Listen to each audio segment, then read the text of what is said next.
پیارے بچوں، پچھلے ویڈیو میں ہم نے تاریخ کے مادی ماخذ اور تحریری ماخذ کی جانکاری حاصل کی تھی۔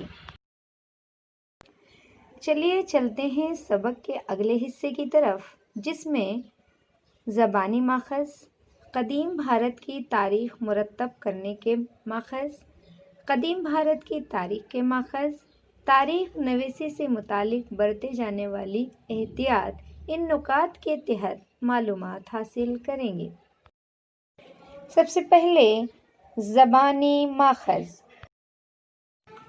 ایسا ادب جو نسل در نسل لوگوں تک پہنچتا ہے، جس کی کوئی تحریری صورت نہیں ہوتی یا اس کو تخلیق کرنے والا معلوم نہیں ہوتا، تو ایسے ادب کو زبانی طور پر محفوظ رکھا جاتا ہے، جیسے نظمیں، عوامی گیت یعنی لوک گیت، عوامی فن۔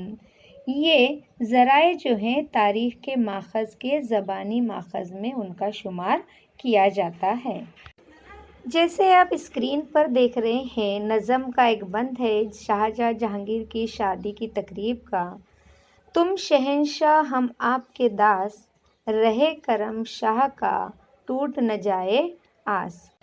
اسی طرح لوک گیت یا جسے عوامی گیت بھی کہا جاتا ہے، اس کی ایک مثال ہے: اول نام خدا کا لیجئے، دوجے نبی رسول، تیجے نام برہی کا لیجئے، بات جاؤں نہ بھول۔ کنٹھ سرسوتی میں تو کنٹھ بیٹھ جائے میرے، نجو خاکا ساکھا کہتا سرن جاؤں میں رے۔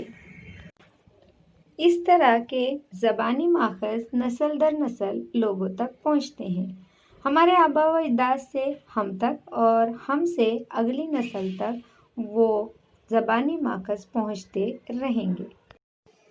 اگلا نقطہ ہے قدیم بھارت کی تاریخ مرتب کرنے کے ماخذ۔ ہم نے دیکھا ہے کہ تاریخ کے ماخذ 3 قسم کے ہیں: مادی ماخذ، تحریری ماخذ اور زبانی ماخذ۔ اب ان مادی ماخذات میں کن کن چیزوں کا شمار ہوتا ہے، یہاں پر ہم دیکھیں گے۔ پہلا ہے مادی ماخذ۔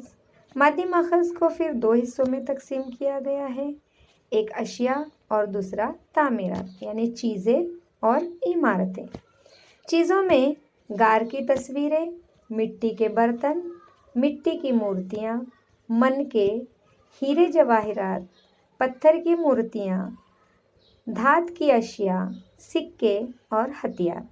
اسی طرح سے عمارتوں میں یعنی تعمیرات میں غار، گھر، استوپ، گفائیں، مندر، چرچ، مسجد، ستون۔ تحریری ماخذ: ہڑپہ رسم الخط میں تحریریں، ویدک ادب، میسوپوٹیمیا میں اینٹوں پر کی گئی تحریریں، مہابھارت اور رامائن کے قلمی نسخے، جین بودھ ادب، یونانی تاریخ نویسوں اور سیاحوں کی تحریریں، چینی سیاحوں کے سفر نامے، صرف و نحو یعنی وہ علم جس میں لفظوں کو جوڑ جوڑ کر اور ان کے بولنے برتنے کا قاعدہ بیان کیا جاتا ہے، قواعد کی کتابیں، مذہبی کتابیں اور کندہ تحریریں۔ اسی طرح سے زبانی ماخذ میں قدیم بھارت میں زبانی روایت کے مطابق جو ادب محفوظ کیا گیا تھا یعنی ویدک، بودھ اور جین، ان کی اب تحریری شکل میں دستیابی ہوتی ہے، پھر بھی اسے حفظ کرنے یعنی یاد کرنے کی روایت آج بھی جاری ہے۔ تاریخ مرتب کرنے کے لیے جب اس کا استعمال ہوتا ہے تب اس کا شمار زبانی ماخذات میں کیا جاتا ہے۔ قدیم بھارت کی تاریخ کے ماخذ: پتھر کے زمانے سے عیسوی سن کی 8ویں صدی تک کا زمانہ بھارت کی تاریخ کا قدیم زمانہ تسلیم کیا جاتا ہے۔ بھارت کے پتھر کے زمانے سے متعلق جانکاری ہمیں آثار قدیمہ کی کھدائی سے دستیاب ہوئی ہے۔ اس زمانے میں رسم الخط نے ترقی نہیں کی تھی۔ قبل مسیح 1500 سے قدیم تاریخ کی معلومات ویدک ادب سے حاصل ہوتی ہے۔ ابتدا میں وید تحریری شکل میں نہیں تھے، انہیں حفظ کرنے کے اصول کو بھارت کے قدیم لوگوں نے ترقی دی تھی۔ ایک عرصہ گزر جانے کے بعد ان کو لکھا گیا۔ اسکرین پر آپ دیکھ سکتے ہیں 4 وید ہیں: رگ وید، یجر وید، سام وید، اتھر وید۔ ویدک ادب اور اس کے بعد لکھا گیا ادب قدیم بھارت کی تاریخ کا ایک اہم ماخذ ہے۔ ان میں برہمن گرنتھ، ویدک ادب کے روحانیات پر مشتمل ابواب، رامائن، مہابھارت کے رزمیے، جین اور بدھ گرنتھ، ڈرامے، نظمیں، کتبوں کی تحریریں، ستونوں کی تحریریں، غیر ملکی سیاحوں کے سفر نامے وغیرہ شامل ہیں۔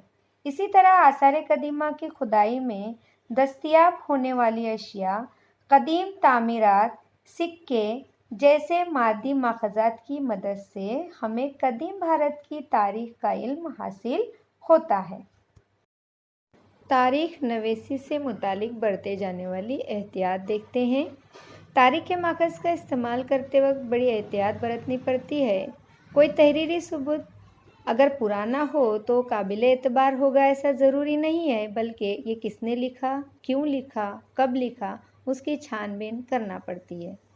مختلف قسم کے قابل اعتبار ماخذ سے اخذ کیے گئے نتائج کی جانچ کرنا پڑتی ہے۔ تاریخ مرتب کرتے وقت بہت باریک بینی سے جانچ کرنا بہت اہمیت رکھتا ہے۔